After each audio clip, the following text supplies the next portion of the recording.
नमस्कार प्यारे स्टूडेंट, आप सभी का स्वागत है आपके अपने YouTube चैनल लेट्स डिस्कस में। प्यारे स्टूडेंट, आज हम डिस्कस करने जा रहे हैं क्लास 9 का विषय हमारा हिंदी होगा, जो कि वर्कशीट नंबर 79 है और ये 31 जनवरी 2022 के लिए है।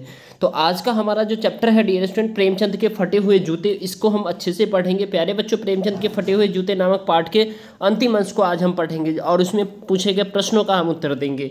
ठीक है, मैं समझता हूँ तुम्हारी उंगलियों का इशारा भी समझता हूँ और यह व्यंग्य मुस्कान भी समझता हूँ।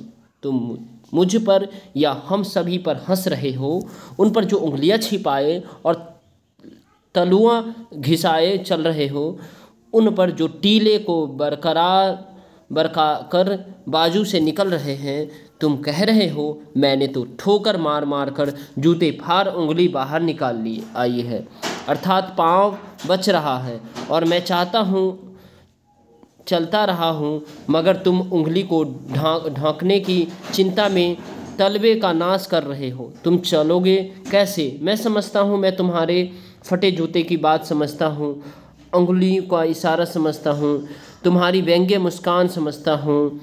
ठीक है, तो चलिए डियर स्टूडेंट, आई होप कि ये कुछ खास नहीं है, ये आपका अंतिम है और ये फटे हुए जूते हैं, इससे रिगार्डिंग प्रश्न है। तो देखिए, पहला प्रश्न, दूसरा प्रश्न, ठीक है, तीसरा प्रश्न और चौथा प्रश्न। ठीक है, इस सभी का एक एक करके मैं आपको आंसर देता हूं। आइए,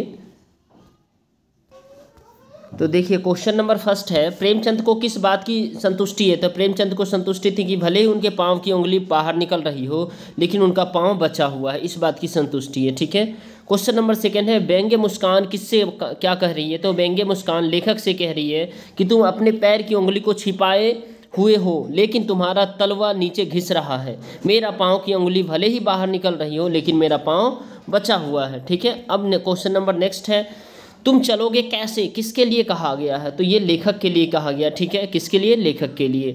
मैं समझता हूँ तुम्हारी उंगली का इशारा भी समझता हूँ, इस वाक्य में कौन क्या है? ठीक है, कौन किससे कह रहा है?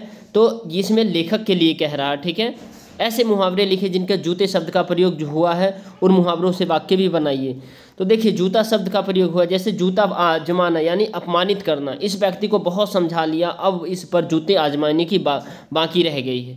जूते के बराबर न समझना यानी बहुत तुच्छ समझना, कुछ घमंडी लोग गरीब लोगों को अपने जूते के बराबर भी नहीं समझते हैं। ठीक है, क्वेश्चन नंबर नेक्स्ट है, जूती चाटना यानी खुशामद करना या चापलूसी करना, यानी ईमानदार व्यक्ति जूते चाट कर नहीं अपने बल पर तरक्की पाते हैं। ठीक है, तो लगता है डियर स्टूडेंट ये वीडियो आपके लिए हेल्पफुल है, तो इसे जरूर लाइक करें, चैनल पे नए हैं तो चैनल को सब्सक्राइब करें और वीडियो को शेयर कर दें। ठीक है, तो चलिए फिर मिलते हैं अपने अगले अपडेट के साथ। टेलीग्राम का लिंक डिस्क्रिप्शन में है, वहाँ पे आप ज्वाइन हो लीजिए, ताकि सारा इंपॉर्टेंट इन्फॉर्मेशन आपको वहाँ पे मैं शेयर करता हूँ, आप वहाँ से प्राप्त कर सकते हैं। चलिए, bye bye, take care, have